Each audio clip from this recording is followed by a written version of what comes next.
Hey, I'm Chris Carlisle, and you're listening to my podcast I call The Chris Show. Now, in this podcast, I really don't have a set format. I talk about trips that I've been on. I look back on my school years or whatever I can think of. This week, I'm going to talk about the time I went to Fort Worth back in 2003.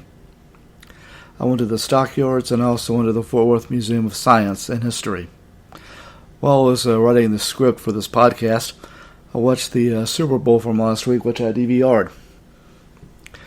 I had to work, so I missed part of it. I went to my sister's and watched the rest of the game, and we ate chili while I was there. I was for the Rams, by the way. The OMG fact is that chocolate was originally sold as medicine. And I shared a meme on Facebook pointing out that people can remember their phone number from when they were kids, but can't remember the password they created yesterday. Yeah, I'm one of those people. The Rosebud Cougar basketball team clinched the district championship with a 38-34 win over Crawford. They play tomorrow night in by district, or Tuesday night rather. No, like I said, in this week's episode, I want to talk about going to Fort Worth back in 2003. As I said, I went to the Stockyards and also to the Museum of Science and History. That was the first time, and so far the only time, I've been to Fort Worth. I went through it when I was coming home from my trip to Oklahoma City back in 2013, which I talked about in my very first episode. And also last year when I went to Branson with my sister and her family. Now, I left my apartment in Temple on Saturday morning.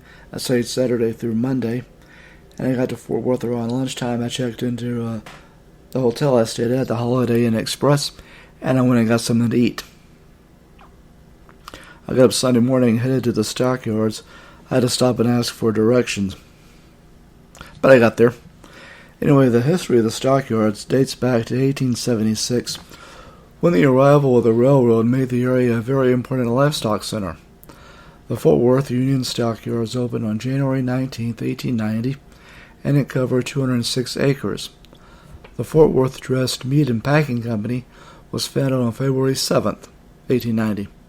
Greenleaf W. Simpson, a capitalist from Boston, and a half-dozen associates from Boston and Chicago, incorporated the Fort Worth Stockyards on March 23, 1893, and also bought the Union Stockyards and the Fort Worth Packing Company. It was an organized place where cattle, sheep, and hogs could be sold, bought, and slaughtered. Fort Worth stayed an important part of the cattle industry until the early 1950s.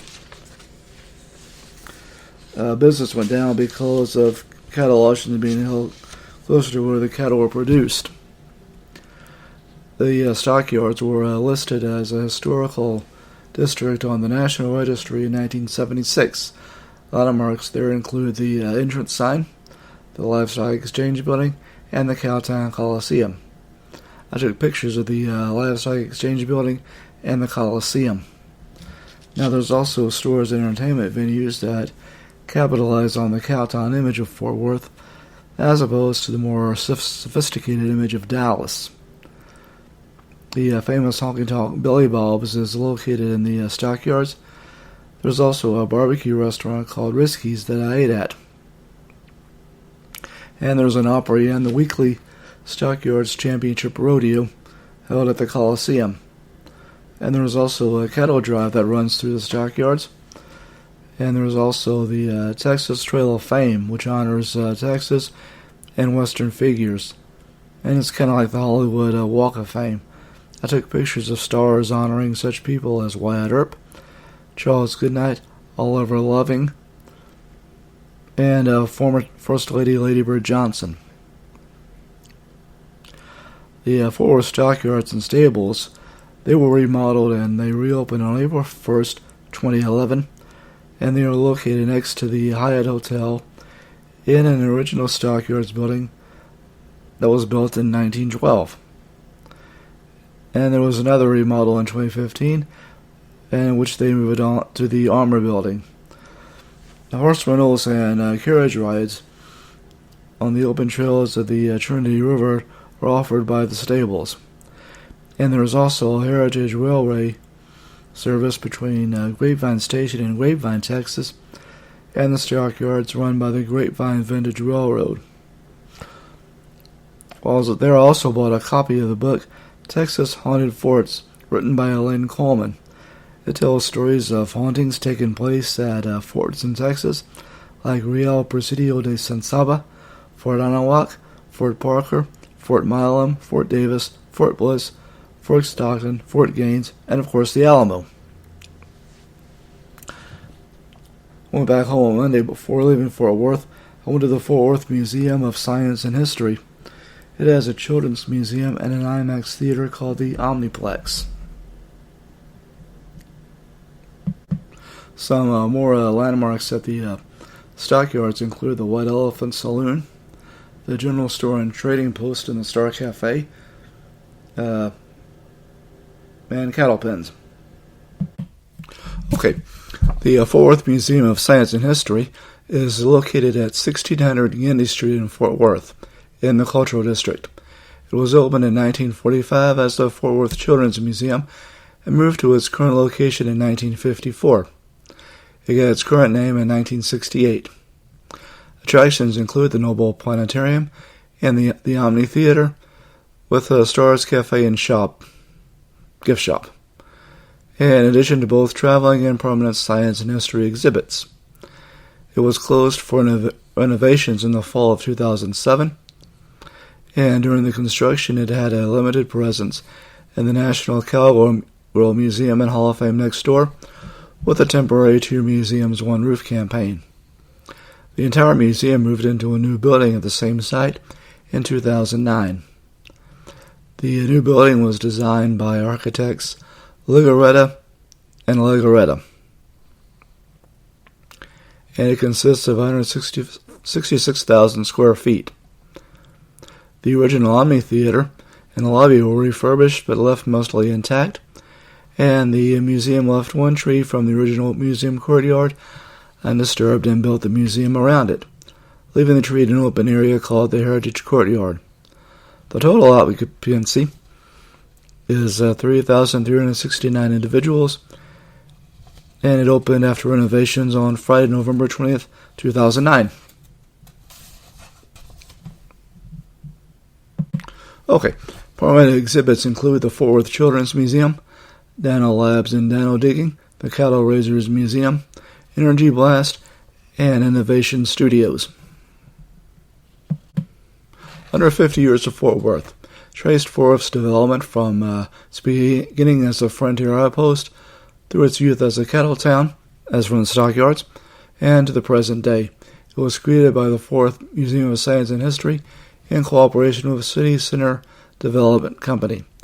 The exhibit was housed in the historic Fire Station No. 1, which was built in 1907. Fire Station No. 1 is located in the City Center complex at the northeast corner of 2nd and Commerce Street. It closed on February 19, 2016. The Noble Planetarium is a 90-seat planetarium that features an exhibit area that provides large screens with views of the sun, as well as data links offered information from the Hubble Space Telescope. The Omni Theater, which is an IMAX dome, opened in 1983. It's earned a reputation as an engaging learning environment.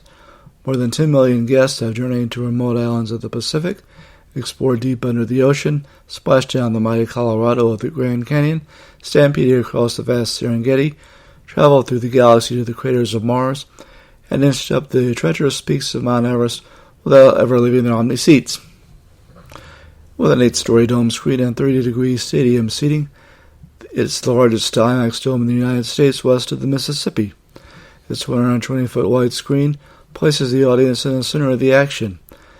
It embodies a revolutionary concept in film presentation that combines the drama oversized film, state-of-the-art projection equipment, innovative tilt dome theater architecture, and the most sophisticated production techniques to create unique cinematic experiences. On my visit, one of the things I took a picture of was a letter written by Albert Einstein. Anyway, I got home that afternoon and relaxed and I was on vacation from work that week.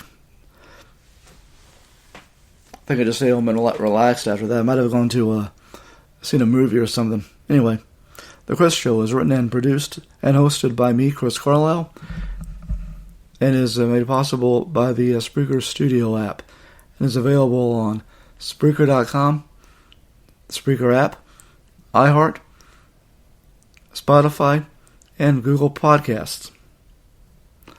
Until next time, bye.